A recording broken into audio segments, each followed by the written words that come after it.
30+ degrees Celsius. The humidity is brutal. And in a small hut made of reeds and palm leaves on one of the sandblast islands, a girl sits in the dark, alone, without sunlight, without walks, without her usual life. No celebration, no wedding dress, no guests, not yet.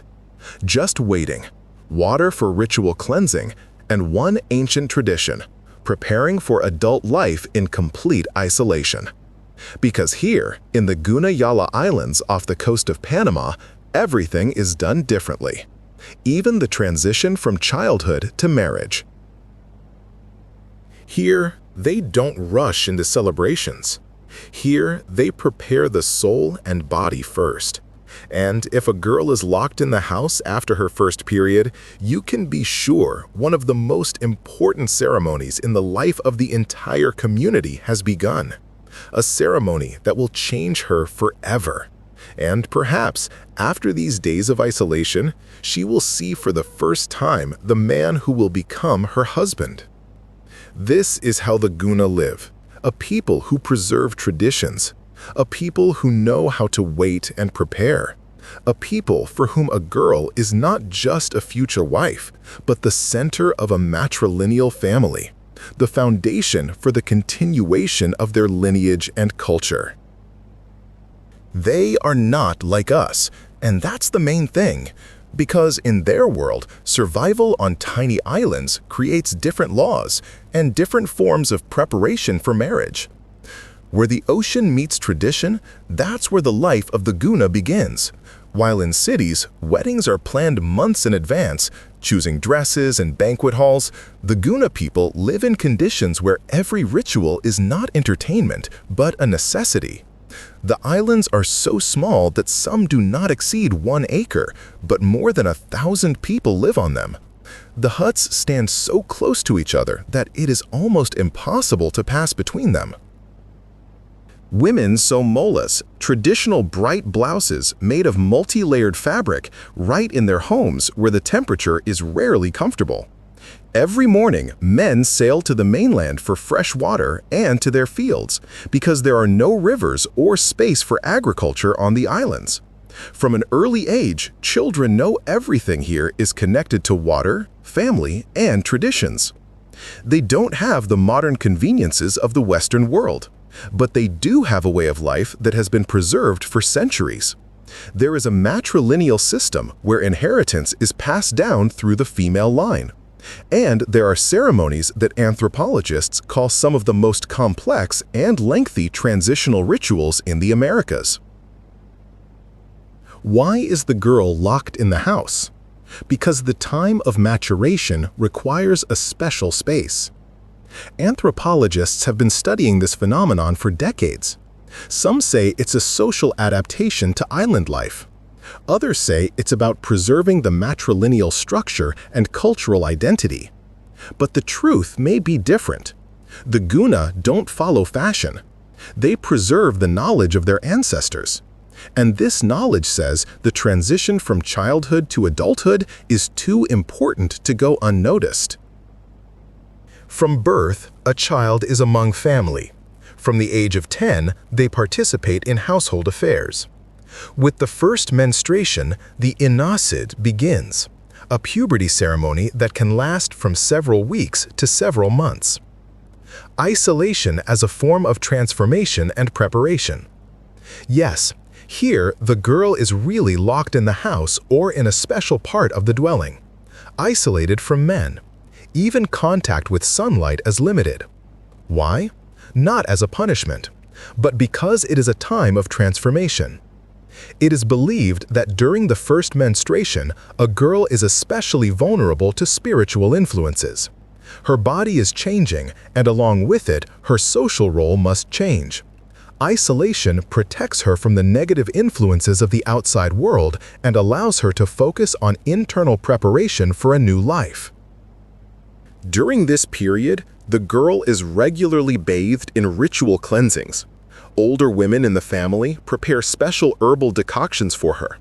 They tell her what a worthy Kuna woman should be: strong, hard-working, capable of managing the household and raising children.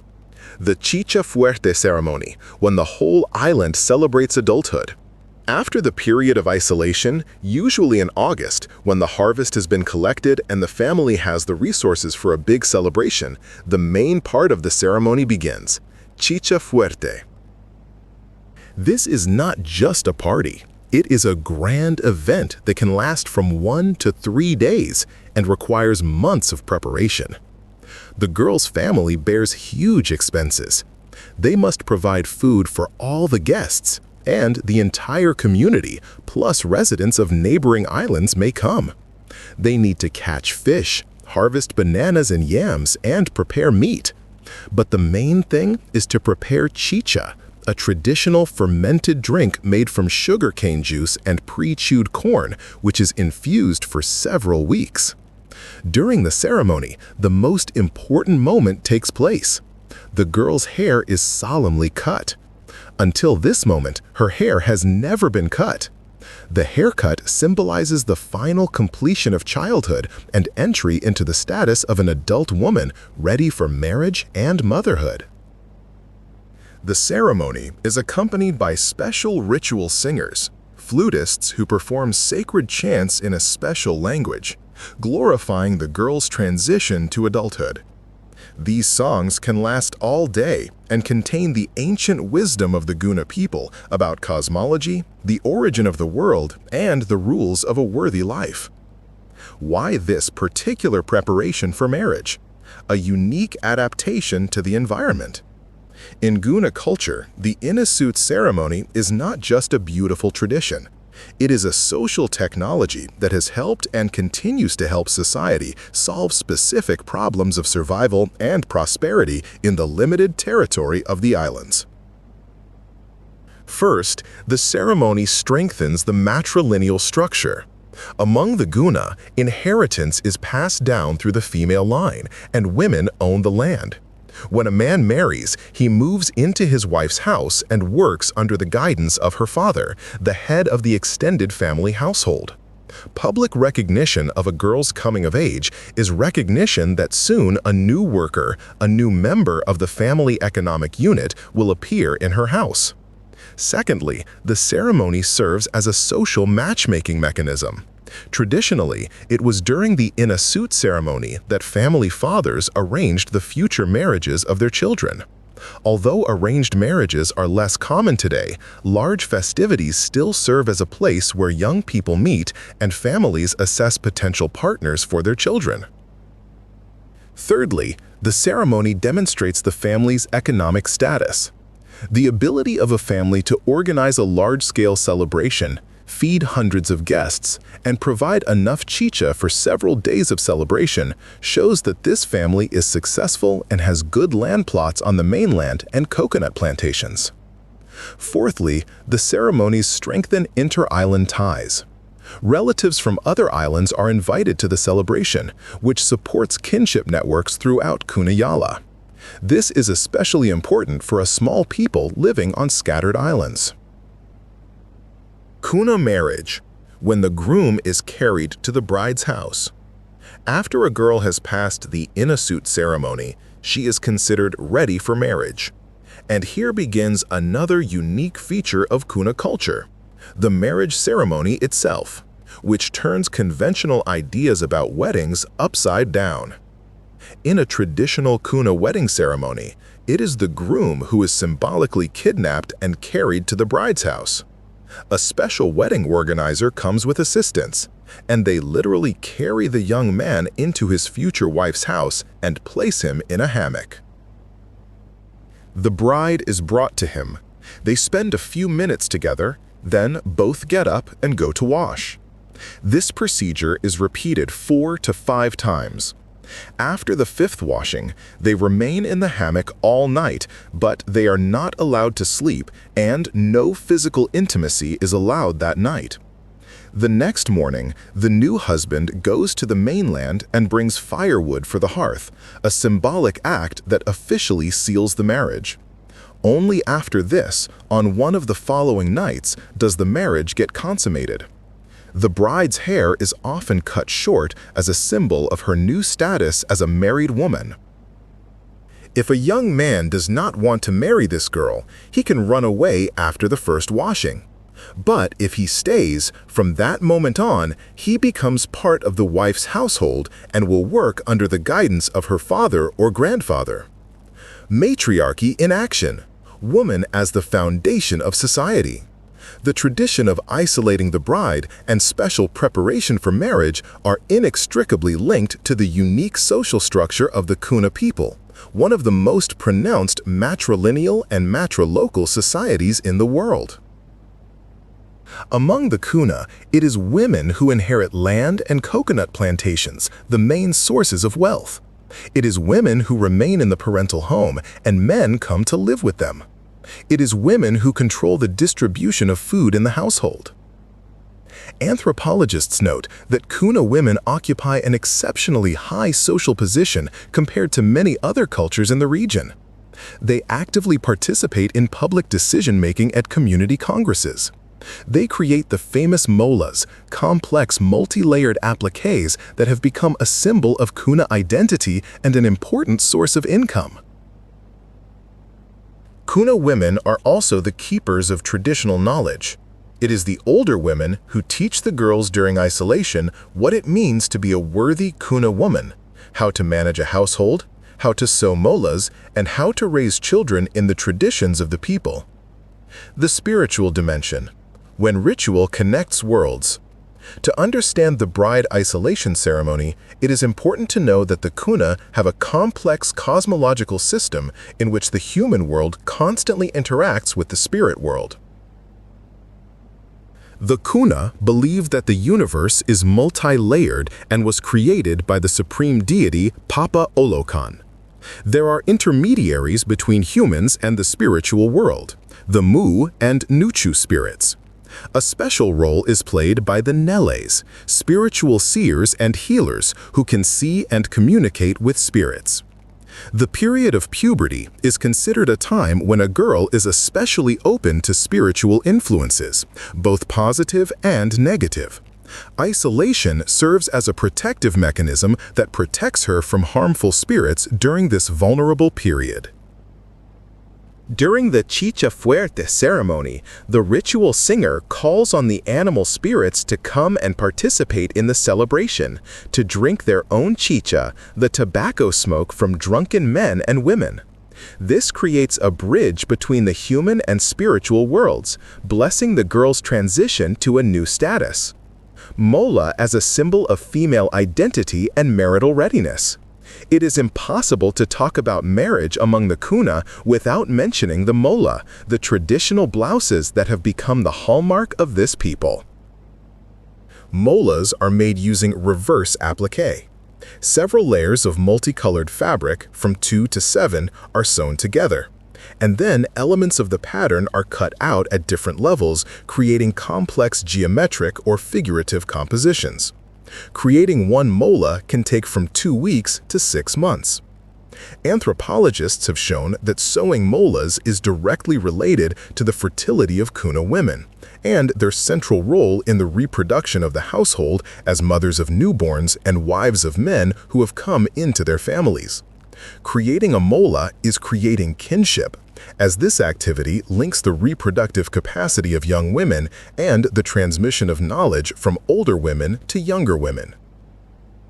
Kuna women sew molas most intensively when they are pregnant and less occupied with other daily activities. The type of mola a woman wears is related to her age and position in the life cycle.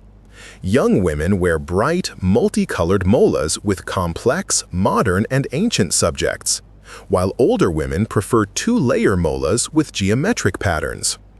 Women are expected to start wearing molas from the day of their puberty ceremony. This is a mandatory element of the traditional costume of an adult Kuna woman. Thus, putting on a mola after in a suit becomes a public sign that the girl is ready for marriage. Ceremonies as a mechanism for spreading designs and strengthening community.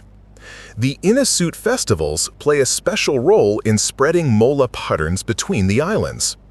Groups of young adult female relatives from one island specifically sew molas with identical designs and colors to participate in the festival, creating a kind of uniform for the celebration. They start sewing these molas several months before the festival in order to appear at the ceremony in coordinated outfits. In this way, designs are spread within one island among relatives and circulate between islands through guests from other territories. This is one reason why it's practically impossible to trace the origin of any particular pattern. The intense circulation of designs has always been characteristic of Kuna Yala. Puberty ceremonies become a mechanism for cultural exchange and maintaining the unity of a people scattered across many islands. Modern challenges between tradition and modernization. Today, Kuna culture faces serious challenges.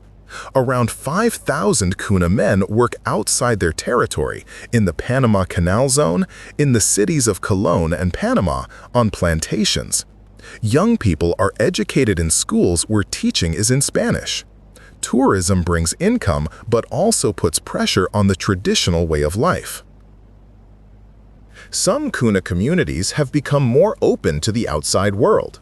In larger settlements such as Porvenir, Nargana, and Corazón de Jesus, there have been missions and schools with permanent foreign teachers for many years. In these places, the rules aren't as strict, and invited guests are sometimes allowed to stay overnight. However, the Kuna people demonstrate a remarkable ability to minimize acculturation despite frequent contact with the outside world. Each Kuna working group employed at American military facilities or on plantations is led by a deputy chief who's responsible for discipline and has the right to immediately send back to the islands anyone who, in his opinion, doesn't comply with tribal standards of behavior. The Kuna have maintained the purity of their race, which is rare. People of mixed race aren't accepted in society. If a Kuna woman has a child with someone who isn't a member of her people, in the past the baby was killed, and the woman herself was left on a desert island to die. Although such extreme measures aren't used today, the social pressure remains very strong. Autonomy and self-government, the political dimension of cultural resilience. The ability of the Kuna to preserve their traditions, including complex marriage rituals, is directly related to their political autonomy. In 1925, the Kuna revolted against attempts by the Panamanian government to forcibly assimilate them, including banning traditional customs. This event is known as the Dule Revolution. As a result, with the mediation of the United States, a treaty was concluded recognizing Kuna autonomy and laying the foundation for the creation of the Comarca Kuna Yala, an autonomous indigenous territory officially established in 1938. Today, the Kuna have their own system of self-government. Each village elects a chief, Sila, who together form a congress and elect a supreme chief. Although the Kuna are considered citizens of Panama, within their territory, they're governed by their own laws and customs. Regular community meetings, congresses, are held several times a week. At them, chiefs and elders, lying in hammocks, a hammock is a privilege and symbol of the chief's power, discuss important issues and remind their fellow tribesmen of the ideal patterns of behavior described in myths and legends. This political autonomy creates a protective space in which traditional ceremonies, including in a suit, can continue to exist without external interference. A scientific view, what anthropologists say. Anthropological studies of Kuna culture have been conducted for almost a century. Among the scientists who've made the greatest contribution to the study of this people are Nordenskjöld, Wassen, Holmer, Stout, Scherzer, Howe, and many others. Researchers agree that the Ina-Sut ceremony is one of the most complex and elaborate puberty ceremonies in the Americas. Its scale, duration, and social significance set it apart from similar rituals of other peoples. James Howe, a professor of anthropology at MIT and one of the leading experts on Kuna culture, dedicated an entire book with photographs to this ceremony. Celebration: Photographs of the Guna Chicha, published jointly by the Smithsonian Tropical Research Institute and the highest cultural body of the Kuna.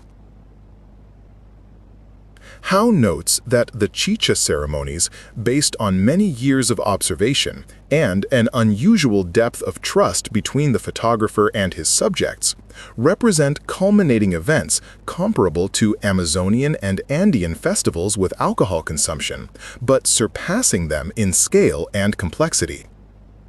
Anthropologist Paolo Fortis, in his study Aesthetics of Time Calculation, Guna Chromatic History, shows how Inna ceremonies function as a bridge between differences and gaps within and between villages, as well as with the non-human world. Comparison with other cultures. Uniqueness in context. If we compare the Kuna bride's isolation ceremony with similar practices of other peoples, its exceptional complexity and social significance become obvious. Unlike many cultures where puberty ceremonies are limited to the family circle, among the Kuna, this is a community-wide event in which hundreds of people from different islands participate. It's not just a family celebration, but a mechanism for maintaining the social cohesion of an entire people. Unlike patrilineal societies, where the emphasis in preparing for marriage is often on the woman's submission to the new family of her husband, among the Kuna, the ceremony emphasizes the central role of the woman as the continuer of the lineage and owner of property. Unlike many modern societies where transitional rituals are often simplified or disappear, the Kuna consciously preserve and protect their ceremonies as the basis of their cultural identity. Deep meaning, not isolation, but initiation. To an outside observer, the girl's isolation might seem like a restriction of her freedom. But for the Kuna people, it's a time of transformation and preparation for a crucial social role. Isolation isn't a punishment or a belittlement, it's a sacred time when the girl, under the guidance of older women, learns the knowledge necessary for a dignified life. It's a time of physical and spiritual preparation for the responsibilities of motherhood and household management. The subsequent Chicha Fuerte ceremony is a public acknowledgement that the transformation is complete. The girl symbolically dies as a child, the cutting of her hair, and is reborn as an adult woman. The entire community witnesses this transition and assumes collective responsibility for her new status. The man who comes to her house as her husband won't just be entering a family, but a complex system of social and economic relationships where his wife occupies a central position. Looking to the future, between preservation and adaptation. Today, the Kuna people face serious challenges. Climate change threatens the existence of the low-lying islands. Scientists predict that some islands may be flooded in the coming decades. Globalization and tourism bring economic opportunities, but also pressure on the traditional way of life. The younger generation is increasingly educated outside the islands, works in cities, and uses the internet and cell phones. Some traditional practices are gradually being simplified. Arranged marriages have become rare, and ceremonies are sometimes shortened. However, the Kuna people demonstrate remarkable resilience. They consciously choose which elements of the outside world to accept and which to reject. They use modern technology to document and preserve their traditions. They actively participate in the indigenous rights movement and share their experience of autonomy with other indigenous communities. The Inna suit ceremony continues to be a central element of Kuna culture. Families still spend enormous resources organizing these celebrations, understanding that it's an investment not just in one girl, but in the preservation of the entire culture. The mystery of marriage among the Kuna people isn't really a mystery, but an open book for those who are willing to understand. Sometimes isolation creates not weakness, but strength. Sometimes restrictions breed not dependence, but independence. Sometimes ancient customs turn out to be wiser than modern concepts. The Kuna girl who spends weeks in isolation before the great ceremony doesn't lose her freedom. She prepares to take power. Power over the household, power over the land, power to continue the tradition that has helped her people survive and preserve themselves for centuries. And when the doors finally open, when the flutes sound and the chicha flows, when the cut hair falls and the whole community dances and sings, it's not the end of childhood. It's the beginning of real life. The life of a woman who knows who she is and what she was born for. Life in a world where the ocean meets tradition, where every island is a fortress of culture, where a bride is kept locked up, not to break her, but to strengthen her, so that she comes out strong, wise, and ready to take responsibility for the future of her people.